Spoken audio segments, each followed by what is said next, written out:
Welcome to Let's Get to Work, Reimagining Disability Inclusive Employment Policy, brought to you by the Burton-Blatt Institute at Syracuse University. And now, here's your host, Michael Morris. Welcome to another episode of our podcast series, Let's Get to Work, Reimagining Disability Inclusive Employment Policy. I am your moderator, Michael Morris, and I am so pleased today to be joined by Carol Glazer. For 13 years has served as president of the National Organization on Disability. She has literally transformed that organization into a powerhouse of working with leading corporations, employers across the country, creating resources and helping all of us learn what does it mean to have disability workforce inclusion. Carol holds a master's degree in public policy from Harvard's John F. Kennedy School of Government, and just excited that you're going to be with us today and have this conversation. Thank you, Michael. It's a pleasure. So let's jump right in. NOD recently celebrated 40 years. It's amazing. 40 years of working collaboratively with employers to change corporate culture and advance employment outcomes for individuals with disabilities nationwide. Not all of our listeners are probably familiar with NOD, and maybe you can share some about its history, its mission, and the amazing work of some of the leaders that have been on your board and your corporate advisory council. Sure. Thank you, Michael. And it really is a pleasure to be here. I appreciate this opportunity.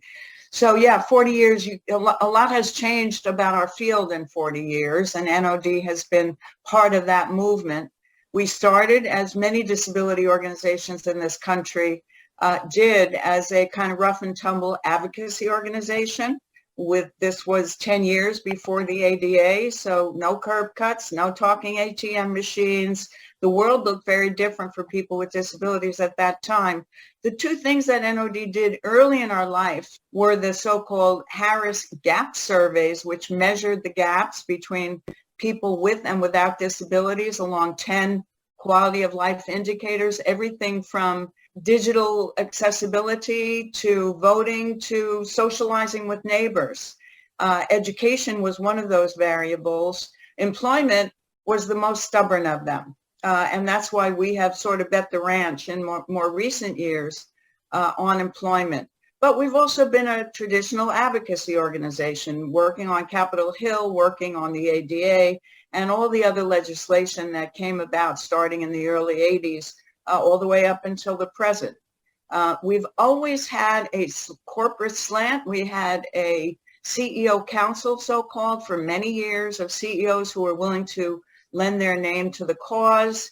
And when I came on board and I looked around to see what was not present in our field, I saw terrific advocates, terrific research organizations like Burton-Blatt Institute, very good organizations that were providing services to people with disabilities, but nobody working on the demand side, if you will, of the labor force equation, thinking of work as and thinking of talent as a supply and demand issue. And we had a lot of our companies who were saying, we want to hire more people with disabilities, we just don't know how to do it. And so we positioned ourselves on that side of the labor force equation early on, actually starting in about 2009, when it wasn't in vogue to do that. And we started with a demonstration program. We started with Lowe's, home improvement industry, and their distribution centers. We helped them fill about 450 jobs over the course of a 3-year period. We started with about half that number in 18 months. And we had a lot of success. Our theory was, if you want to get to scale, you have to work with employers and you have to meet their workforce needs rather than appeal to them as a charity. So that's where we've been, and that's where we are today. And that's the role of companies today. Our board is made up of C-suite executives from just about every industry sector. One of the individuals who's played such an important role and just has stepped down as chairman of the board is former Governor Tom Ridge, also former Director of Homeland Security. Can you talk a little bit about what his vision and his participation has meant to NOD? Yeah.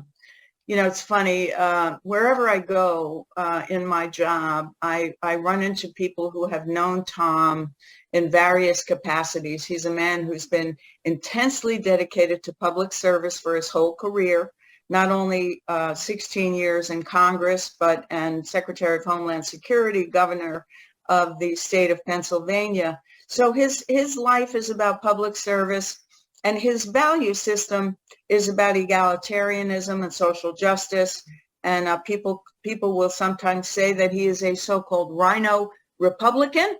That's just fine for me, and I think for the rest of us, because disability has been a cause that's been near and dear to his heart. He is a terrific leader and a terrific manager, and he really bought into the view that somebody like NOD, if we placed ourselves on the demand side of labor force equation, we could really make a difference. And so it was really, we've been business partners now for 16 years. I was a consultant to NOD before taking over as CEO. And it's really our collective vision that has shaped the mission and the current strategy of NOD.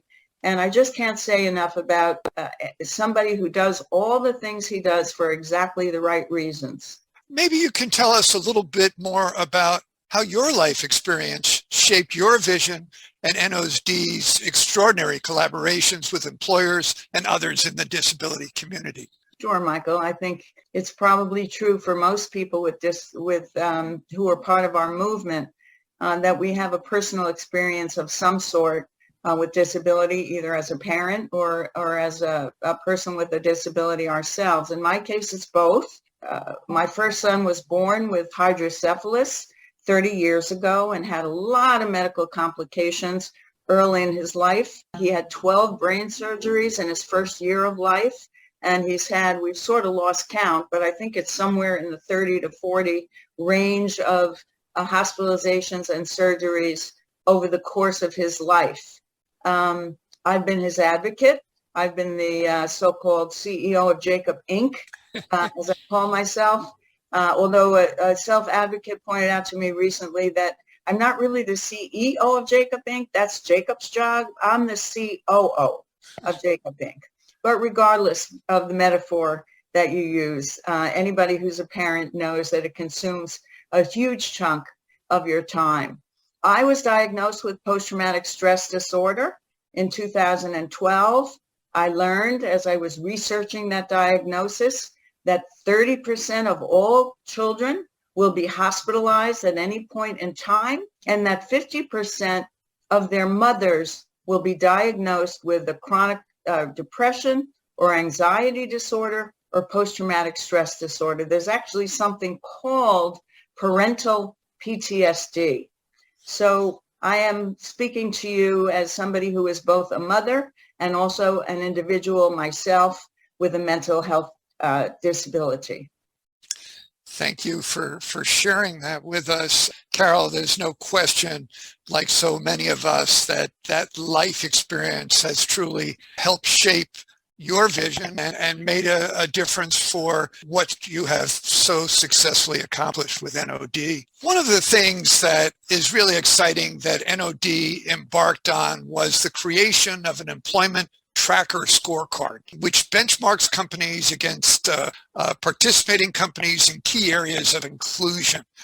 Can you share with our listeners who may not be familiar with the tracker scorecard, what are the areas of focus and how has this become really a linchpin for individual companies to really be able to, in a quantitative way, to improve employment practice and policy? Yes, it's a great question. And, it's so important as an advocacy organization and a disability rights organization, first and foremost. I know you can appreciate this, Michael, because I know you live this in your own professional life. Data is really important. We have to be able to talk to employers with credibility. We have to talk not in a subjective way, but in an objective way.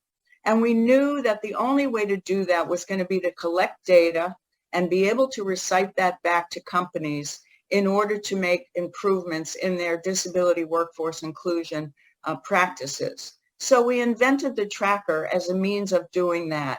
We now have more than 200 companies who fill out the tracker survey every year.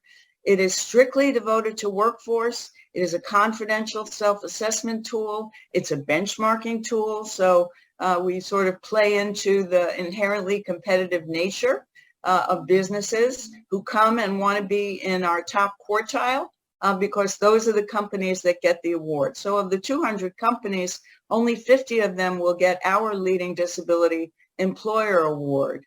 The 6 areas that we look at of workforce inclusion are strategy, climate and culture, people practices, talent sourcing, talent metrics, and workplace tools and accessibility. And we're in the 10th year now of the tracker. It's a 100 question give or take survey, and it's pretty much a list of best practices. The correct answer to most questions is yes. And so many companies use it to guide their own workforce inclusion efforts, and we never hear from them again. And that's fine with us. It's a free tool, and if companies are using it to chart their own course, that's absolutely fine. And most companies who take the tracker year over year show marked improvements year over year. So those are the 6 areas that we have deemed to be the most effective and the most important in generating talent outcomes. Now, can you, for our listeners, point out which practices are most highly linked to strong talent outcomes? And thank you for that question, because we have been able to correlate practices to talent outcomes. The outcomes that we look at are the life cycle outcomes. We start with attraction, recruitment, hiring, and then retention and promotion. Self-ID is the holy grail, as we all know. It's what the Department of Labor requires if you're a federal contractor. But more importantly, self-ID rate is a really good gauge of trust and how employees feel about disclosing to their employers who they are. And we know that disability is still highly stigmatized. Only 3% on average of employees will disclose a disability, and that contrasts with the 20 to 25% of people that we know are in the general population with disabilities. So we know self-ID is so very important, and we know it's a really good gauge of how far we have to come. If you look at the general practices, and this is correlation, this is not causation. If you look at, and there are really 4 that seem to come up in every phase of the life cycle. Tracking is the first. 80% of companies who take the tracker survey track outcomes for other diversity segments besides disability. Only 40% of those same companies are tracking talent outcomes with respect to disability. So once again, going back to those gaps, we can see that there is a workforce that is not disclosing their disability, and there are employers who are not taking the necessary steps to get employees to disclose their disability, regardless of self-ID campaigns. Very important on the self-ID topic to say that self-ID campaigns do nothing to generate increased self-ID rates unless they're accompanied by other practices. So the 4 that we have seen starts with tracking. Those 40% of companies who are tracking disability outcomes have 3 times the self-ID rates as the 80% of companies who are not tracking disability but are tracking other diversity segments. 3 times the rate of self-ID if you're tracking talent outcomes for disability. Second really big theme on correlates is having an intranet and a landing page that is WCAG compliant, that is accessibility guidelines compliant. You have to have accessibility of your first encounter that people have, that job seekers have with your organization, whether it's looking at your landing page or trying to look at for themselves on your website. WCAG compliance is correlated with most talent outcomes. Third is disability-specific strategy for all phases of the life cycle. Just almost goes without saying that if you don't have a strategy, you're just not going to do as well in your outcomes. And then the fourth practice is having accommodation policies that are transparent, that are reviewed regularly, that are efficient and easy to access, that are interactive and involve the worker, the supervisor, and HR. And we have specific questions on all of those practices in the tracker survey, and we can equate all of those four that I mentioned are sort of the big headers for the various aspects of life cycle that are linked to talent outcomes. Now, I don't know, Michael, if you want to get into any of the particulars besides those four, but I'm happy to do that. Well, I know even though the first studies were done by our colleague and friend Peter Blank on the cost of accommodations, cost seems to still be one of these hurdles for many, many companies.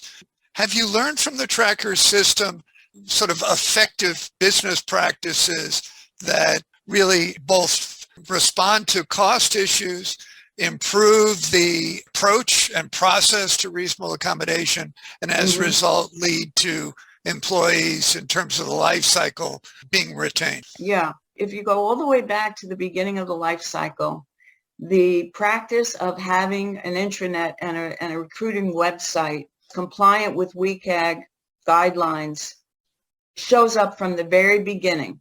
So if you have that accessibility, that digital accessibility of your website, you get more job applicants, you get more new hires, you get more promotions, and you get retention. And it's not simply the accessibility of your website per se, but companies who tend to comply with WCAG also have accessible business practices, things like accessible meetings, things like PowerPoint presentations. That's the common language in business today. I don't know how many people realize, but PowerPoint is not a particularly accessible language to use to communicate. It is if you don't have a disability, if you don't have a visual impairment, but it isn't for people with visual impairments. And so there's a way of translating PowerPoint into an accessible language that most companies don't use. And you see a lot of correlation between companies that are WCAG accessible and companies who have accessible business practices. But again, we know that that type of accessibility that goes beyond digital accessibility, but includes digital, is one of the four most highly correlated practices. It's a little bit expensive because we know that to be digitally accessible, you really have to you have to make an investment. You have to make an investment in the front end. Some people may be familiar with the term born accessible. That is that rather than retrofitting systems that have started out not to be accessible and having to come back and fix them or put an overlay over them, which tend to be very cumbersome, very difficult to use, very difficult to access, that when you're doing something from the beginning, when it's born accessible, you're going to get a much better use and a much better accessibility for people who need it. But that's a little bit more expensive than going back and grandfathering in your old practices and trying to retrofit them to be. Charles Catherine of our staff, who is blind and has a lot of experience with all types of accessibility for visual impairments, uses the term accessible-ish. He says that so much of business practices are accessible-ish, but very few companies are really fully accessible in all of their business processes. So in addition to the strong point you just made about accessibility, what are some other leading practices companies seem to be slower to adopt? The tracking one, I think, is the most significant. It is so stark. The difference between 40% of the 200 companies who take the tracker and the 80% who do track 40% who do track disability outcomes and 80% who do not, but track other outcomes. And 80% is a big number. So they have figured out how to track Blacks and how to attract Latinos and women, and more are tracking LGBTQ individuals. Disability, like so many other areas, disability is sort of the forgotten stepchild, sort of tagging along behind the other ones. And that 80% versus 40% number really says it all. And then when you pair that with that 40% of companies who are getting 3 times the self-ID rates of the 80% who are not tracking, you see that tracking is a very strong correlate. Because once you start tracking, you have to report it. And once you start reporting it to senior management and others who care about these things, you start becoming more self-conscious, and you start taking the other steps that are so important. And then accommodations policies, I would say that companies are in various stages of adopting accommodation policies, but having ones that are explained to people on their first day of work is a practice that companies are slow to adopt. Practices that are reviewed regularly is another one. Practices that are interactive.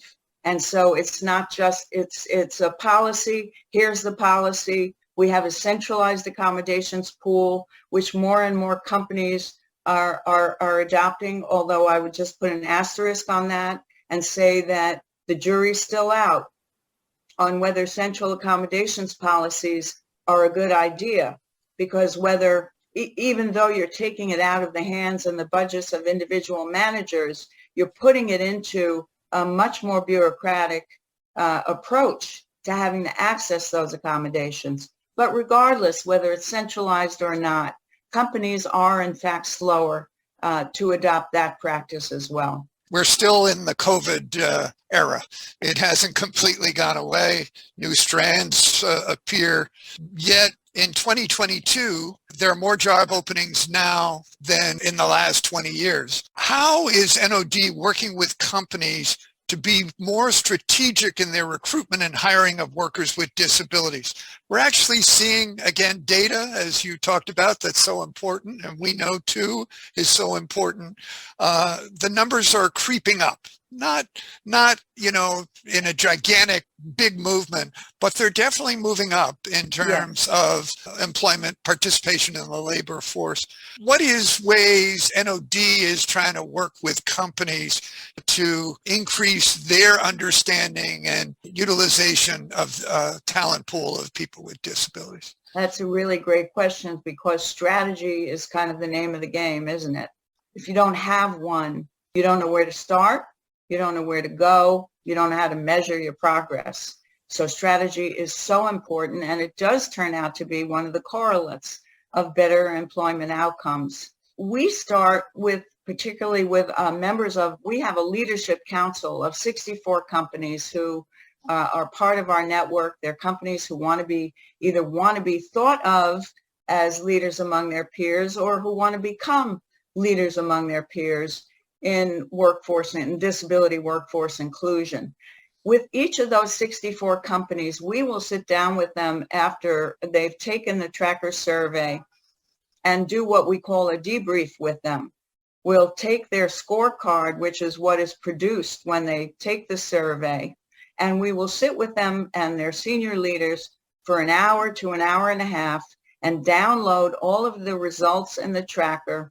We'll show each company where they are in relation to the average on each of those 6 areas that we measure. We'll show how they compare to the average of the 200 plus companies and how they compare to the top quartile in performance in each of those 6 areas. So the first thing that we're doing, besides simply administering the tracker, which, as I said, of itself, because it's a list of 100 best practices, can give many companies a roadmap about where to start and where to point themselves and how to develop a strategy. We'll go a deeper dive into companies' tracker results.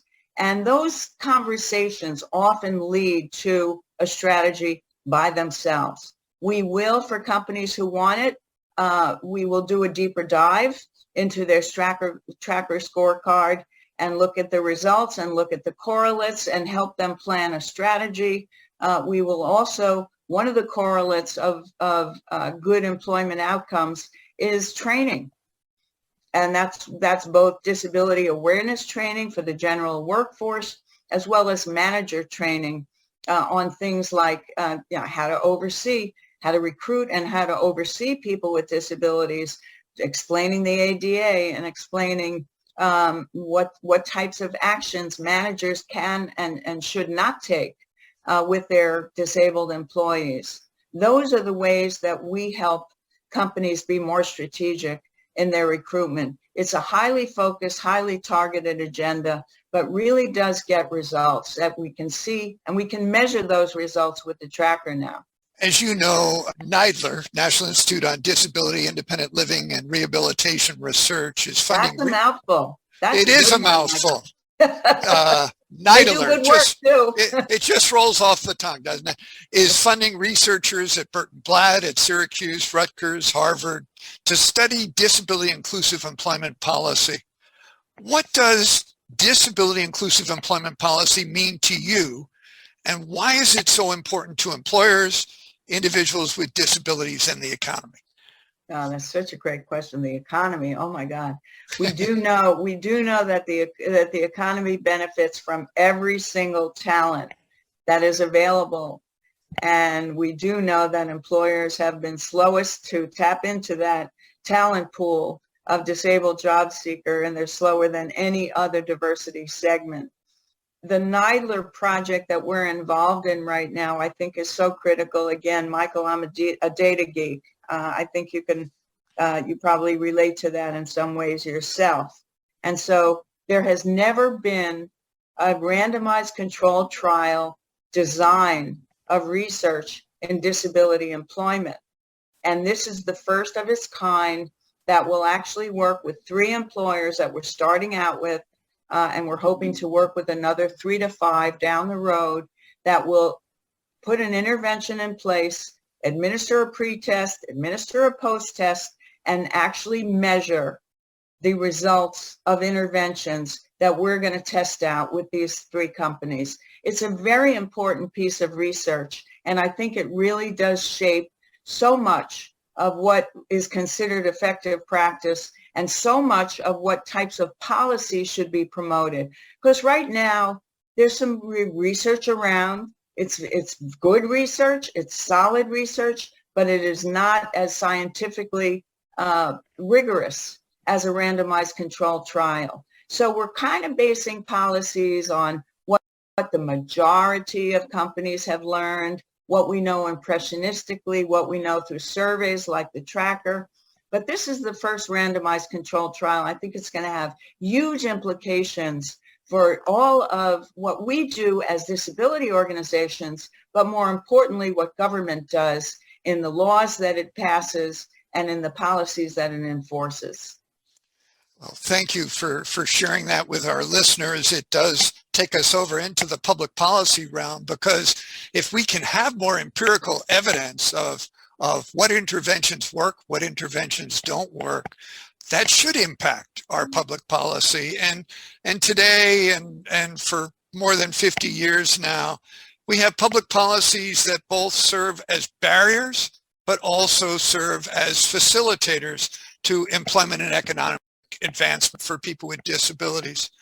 What public policies do you believe are being successful in encouraging companies to hire people with disabilities? And what do you think are policies holding people with disabilities back? Well, I think, and this is highly personal for me, because I kind of bet the ranch, we at NOD kind of bet the ranch on the 503 rule change that was signed by President Obama in 2013. That's got the 7% workforce requirement for federal contractors. We know that we still have a ways to go, but isn't it terrific to have, we're at 3%. The population has 20 to 25% people with disabilities, and all the Department of Labor is asking for is 7%, but we still can't even meet that. So we know we still have a ways to go. But I think because, federal contractors employ 75% of the workforce, it was a good target to target federal contractors. And it's like so many other of the laws that have been passed, like Section 504 of the Rehab Act, which was a precursor to the ADA and was published in the 1970s. We know that regulatory reforms that target the companies that the government can, I don't want to say control, but that the government can influence are the ones that are effective. On the other side of the ledger, Michael, you asked what's going to hold us back. And I think we all know, and I know at a deeply personal level from friends of my son who say they're working, but they're only working part-time because they can't afford to work full-time, that the whole system of disincentives, the whole system that we have of keeping people with disabilities trapped in poverty, and this is something, Michael, that you have done so much of in helping all of us appreciate the ABLE Act, and I would cite that as another law, as another federal policy that has tremendous implications. To lift that savings cap of $2,000 has tremendous implications to helping people be successful in the workplace. If they can save money from working to buy a house or get an education and ultimately just save it just for their own purposes, we know that's going to have a tremendous impact. And the corollary, the flip side of it is, as long as we're keeping people trapped in poverty, mostly inadvertently through federal policy, it really suggests we got to deal with those disincentives sooner or later. I know it's sort of a big boulder in the road, and having lived through welfare and worked on welfare reform in the 1990s, I can tell you that there are going to be advocates on both sides of that issue, and it's not going to be an easy one to take on, because a lot of advocates want to keep things just the way they are and worry that changing things is going to penalize people. And there's enough data to suggest that does happen with reform often. But I think we learned with welfare reform, which carried with it workforce incentives. I think there are ways of abolishing disincentives that can work effectively. And that's really what we have to work on if we're going to get to the big numbers eventually. At NOD, you, as you mentioned, is not just working with corporations. You've done a lot of work, as you said, around 503 and other public policies. You clearly see the importance and the connection between corporate behavior and the policies that we have, and as well the decision making that adults with disabilities have to make and families have to make, dealing with these kinds of disincentives, as you mentioned, and done a lot of work on that compel people to not work more hours, not think about career advancement. If you had a magic wand and had the power to change one policy, where would you focus? Where would you focus that effort? I would take on the disincentives in SSI and Medicaid to working. No one should ever say, I can't afford to work. There's just something bizarre almost in that statement. When I hear friends of my sons talking that way, it's like screeching on a blackboard. And so, we're dealing with sub-minimum wage now. That's a very antiquated provision of the Fair Labor Standards Act that goes all the way back almost a century, 1939. Why are we today in 2020 dealing with almost an 80-year-old policy that is still on the books? And that suggests that we really have a ways to go to tackle the stigma, the tyranny, we call it at NOD, the tyranny of low expectations, attitudes, and fundamentally, I think what all of us are doing, including those who are 100% working on policies, is trying to change attitudes. And once we can lift that tyranny of low expectations, and once we can lift the assumption that people with disabilities can't work, period, or can't work as productively, or don't deserve to make as much money as everybody else. Until we can debunk the notion that people can't work, I don't think we're going to get very far. 10% of our budget every year goes to communications. And there's explicitly because we know that attitude change is going to be so central to changing policy, to changing expectations, to changing behaviors. The mental health challenges have really increased during COVID, and that's both for individuals without disabilities as well as individuals who may have had a primary diagnosis or other type of disabling condition. Are you learning from companies how they're responding to the mental health challenges that are being presented in the workplace? To me, that is the next horizon in our field. We know that the numbers are north of 30% of workers are experiencing anxiety and depression, or both, in the workforce. So these are people who are still working, they're still functioning, but experiencing those mental illnesses, mental health challenges. And employers are, to their credit, by and large, really trying to figure this out. But we also know that mental illness is the most stigmatized disability. It's the one that people feel least confident about disclosing to their employers. And, the treatment for mental illness today, given modern pharmacological and modern therapy techniques, the treatments for mental illness are very inexpensive. But you have to be willing to come forward and disclose a disability. If to nobody else, to your local pharmacy and to your doctor, in order to get treatment. And until we can break that cycle of stigma leading to people's keeping mental illness under wraps, leading to, in the worst case, suicide, until we can break that cycle and let employers know the practices that are most effective and let each other know the policies that are most effective, we're not going to break through. And that number is just going to continue to skyrocket because we haven't gotten out of the whole COVID cycle of fear and uncertainty and experience with COVID in our own homes and families. And until we can deal with that, this 30% number is just going to be with us and just could continue to grow. So, it starts with stigma, and we have a lot of work to do to figure out what works.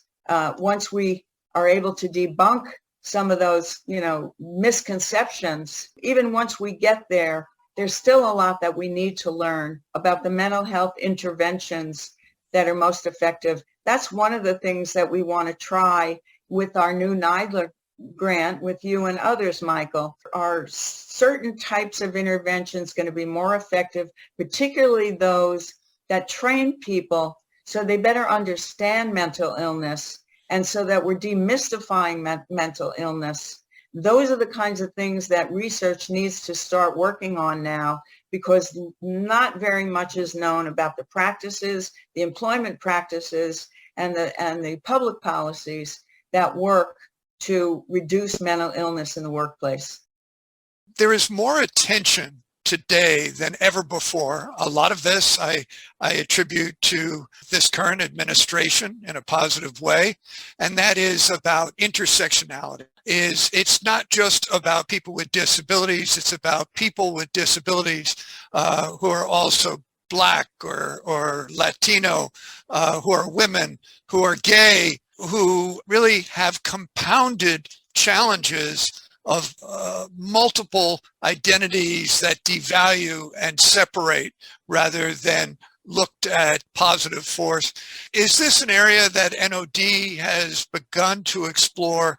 And are you seeing employers beginning to understand it's not just recruitment of women as a separate identity and disability separately, but understanding this whole notion of intersectionality of common identities? I'm very encouraged by what I see in both corporate America and in our movement around intersectionality. You know, it started, even the word kind of gets stuck in your throat when you say it.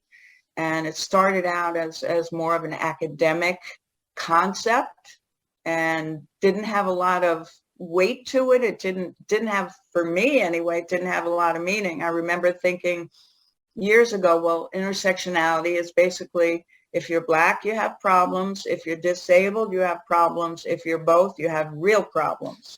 But the truth is, there's a lot more to it than that.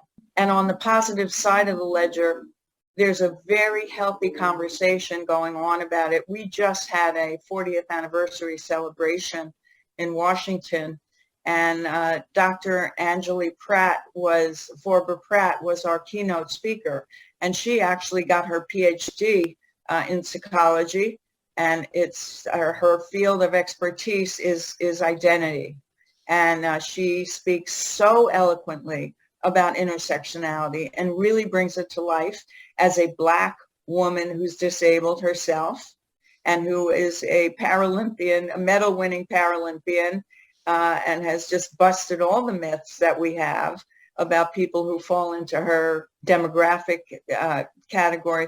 But corporate America is really talking a lot about this.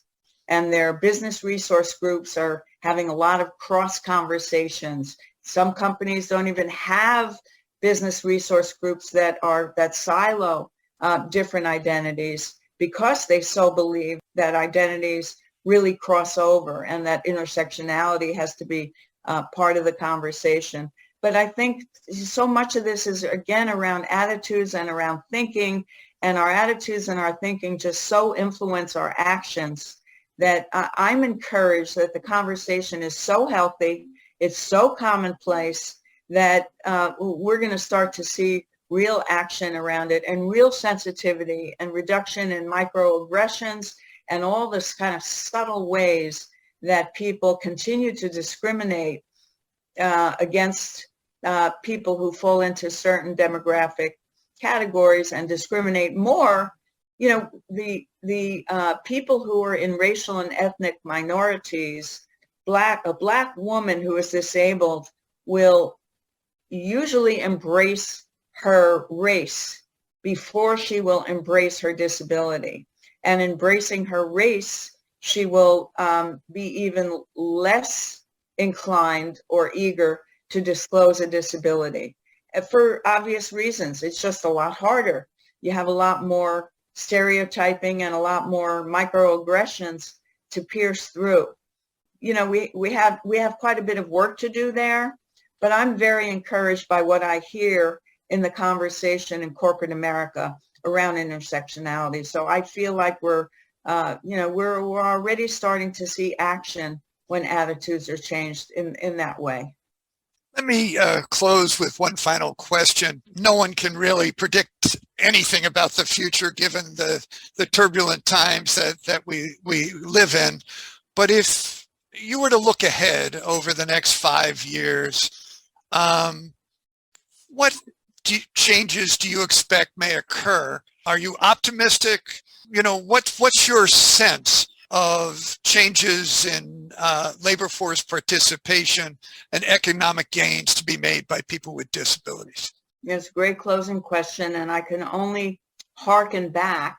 You know, I started my career in the 1970s into the 80s and was active in the civil rights movement.